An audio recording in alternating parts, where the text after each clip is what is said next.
Textile hub के platform पे आपको एक दफ़ा फिर खुश आमदीद कहते हैं। इस प्लेटफॉर्म से आपको टेक्सटाइल इंडस्ट्री से मुतल्लिक मुकम्मल डिटेल्स फराहम की जाएंगी और ख़ुसूसन टेक्सटाइल की टेस्टिंग के हवाले से आपको गाइडेंस फराहम की जाएंगी। अस्सलाम वालेकुम। आज की वीडियो मार्टिनडेल पिलिंग टेस्ट से मुतल्लिक है।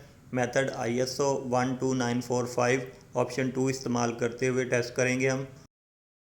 सैंपल को सबसे पहले ISO 139 स्टैंडर्ड के मुताबिक कंडीशन किया जाता है। उसके बाद सैलविज से कम अज़ कम 150 मिलीमीटर छोड़ के स्पेसिमेन तैयार किए जाते हैं। ISO 12945-2 ये पिलिंग का जो स्पेसिमेन है 140 mm का है। टोटल 3 स्पेसिमेन इसमें चलाए जाते हैं। इसके लिए हम 6 स्पेसिमेन काटेंगे। 3 स्पेसिमेन जो होंगे वो बेस के लिए होंगे और 3 टॉप के लिए। इस तरह से डायगोनली स्पेसिमेन तैयार करने हैं हमने और हर स्पेसिमेन के ऊपर हमने नंबर देना है। 2 स्पेसिमेन 1 नंबर के हैं, 2 2 नंबर के और 2 3 नंबर के। ये इसलिए नंबर लगाए जाते हैं कि जो स्पेसिमेन हम बेस पे लगा रहे हैं उसका साथ वाला स्पेसिमेन ही टॉप के लिए हम यूज़ करेंगे। SDL एटलस मार्टिनडेल पिलिंग मशीन है। लेटेस्ट मॉडल मार्केट में अवेलेबल है ये। तो इसकी मैंने कैलिब्रेशन आपको प्रीवियस वीडियो में बताई हुई है, जिसका मैं लिंक आई बटन में दे रहा हूँ। हमेशा ये याद रखें कि जब भी आपने कोई पिलिंग या ब्रेयन का टेस्ट लगाना है तो इसके जो हेड्स हैं उन पे इक्वल लोड होना चाहिए। यानी एक तरफ आप जिस हेड पर या जिस पिलिंग टेबल पर पिलिंग चलाएंगे उसको ऑपोजिट आप उसी हेड या पिलिंग टेबल पर पिलिंग चलाएंगे। तो ये 9 हेड मशीन है। इस पे मैं टेबल नंबर 3, टेबल नंबर 6 और टेबल नंबर 9 पर पिलिंग चलाऊँगा। वूल फेल्ट है ये, 140 mm इसका डाया है और इसका वेट 750 प्लस माइनस 50 ग्राम होना चाहिए। यानी इसका GSM 750 प्लस माइनस 50 होना चाहिए। तो इसका वेट करते हैं।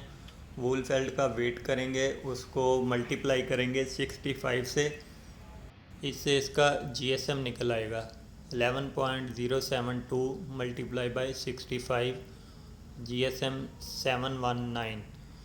ये 750 प्लस माइनस 50 रेंज में है ये।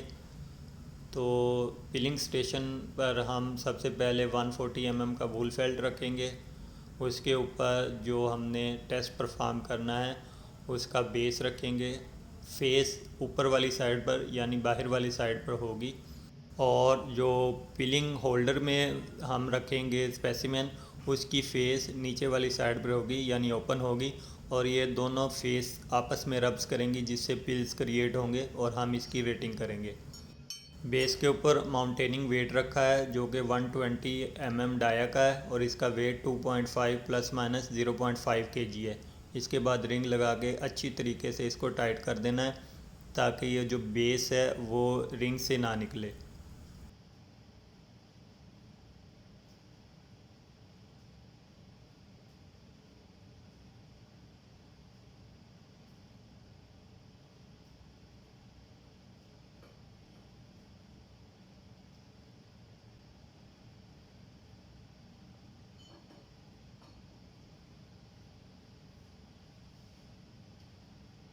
पिलिंग्स की बेस इस तरीके से फिट कर लेनी है और जिस जिस पिलिंग स्टेशन पर आपने पिलिंग चलानी है वो ऑन करना है और बाकी स्टेशंस ऑफ़ कर देने हैं। इसके बाद पिलिंग के स्पेसिमेन लगाएंगे टॉप वाले। इसके लिए हम रिंग है, रिंग को सबसे पहले रखेंगे ऑक्सिलरी डिवाइस के नीचे। ये ऑक्सिलरी डिवाइस है, पिलिंग माउंटेन ऑक्सिलरी डिवाइस। इसके नीचे रिंग रखेंगे। 90 mm इसका डाया है। ऑक्सिलरी डिवाइस का डाया 100 mm होता है। पिलिंग का स्पेसिमेन लेंगे, इसकी फेस ऑक्सिलरी डिवाइस वाली साइड पे होनी चाहिए। वोवन फेल्ट है ये, पिलिंग का 90 mm डाया इसका होना चाहिए। इसका GSM भी 750 प्लस माइनस 50 ग्राम्स होता है। ये वुवन फेल्ट और नीचे वाली फेल्ट 5 लेग्स वन साइड पर आप चला सकते हैं। ये होल्डर है नंबर 3 स्टेशन का। नंबर स्टेशन पे हमने जो स्पेसिमेन लगाया था उसी का होल्डर हम यूज़ करेंगे और रिंग को इसके ऊपर अच्छे तरीके से फिक्स करके स्पेसिमेन इस तरह से टाइट कर लेंगे। स्पेसिमेन लूज़ नहीं होना चाहिए। निट स्पेसिमेन चलाना है पिलिंग के लिए तो सिर्फ इस होल्डर को यूज़ करना है जिसका वेट 155 ग्राम है। वोवन और अपलेस्ट्री के लिए ये एक्स्ट्रा वेट ऐड करेंगे जिसका वेट 260 ग्राम है, तो इससे टोटल वेट 415 प्लस माइनस 2 ग्राम होना चाहिए।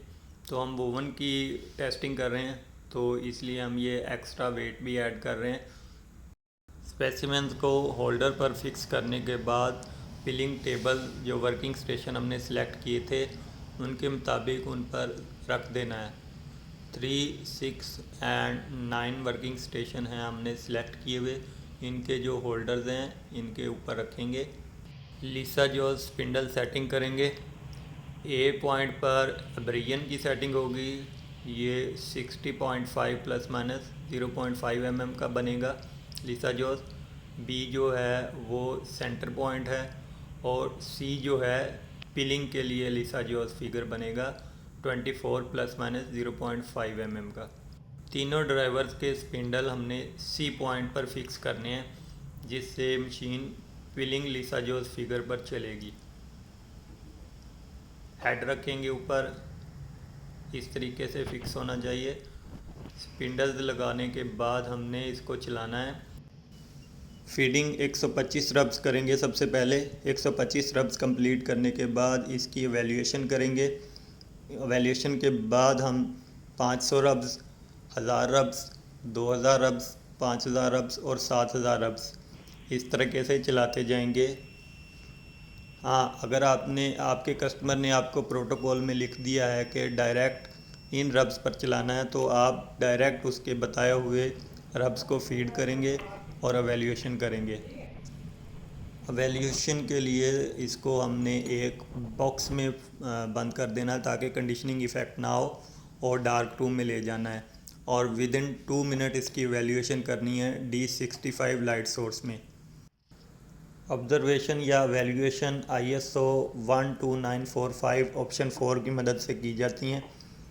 इसके लिए पहले रेप्लिकाज यूज़ होते थे, अब मॉडिफिकेशन के मुताबिक रेप्लिकाज यूज़ नहीं करने, सिर्फ जो ऑब्ज़र्वर है वो अपनी ऑब्ज़र्वेशंस देगा। अब इसकी एवेल्यूएशन करने के लिए ट्रीटेड स्पेसिमेन और ओरिजिनल स्पेसिमेन दोनों कंपेयर किए जाते हैं। ट्रीटेड स्पेसिमेन या पिलिंग को चारों तरफ से घुमाकर चेक करना है और अच्छे तरीके से ऑब्ज़र्व करके रेटिंग देनी है। जो पिलिंग्स की रेटिंग है नंबर 5 टू नंबर 1 होती है। नंबर 5 नो पिलिंग और नंबर 1 हाईवे पिलिंग के लिए, यानी नंबर 5 बेस्ट है और नंबर 1 पुअर है। तमाम रेटिंग्स करने के बाद इनकी जो रिज़ल्ट्स हैं वो एवरेज की सूरत में देंगे। रेटिंग में पिलिंग, फजिंग और मेटिंग की रेटिंग्स की जाती हैं।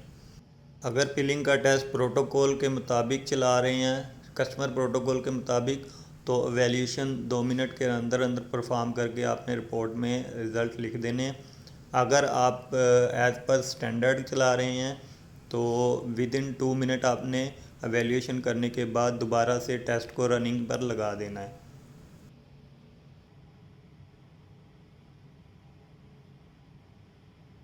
आज की वीडियो के मुतालिक कमेंट्स का इंतज़ार रहेगा। मज़ीद ऐसी इन्फॉर्मेटिव वीडियोज़ के लिए टेक्सटाइल हब को सब्सक्राइब कीजिए।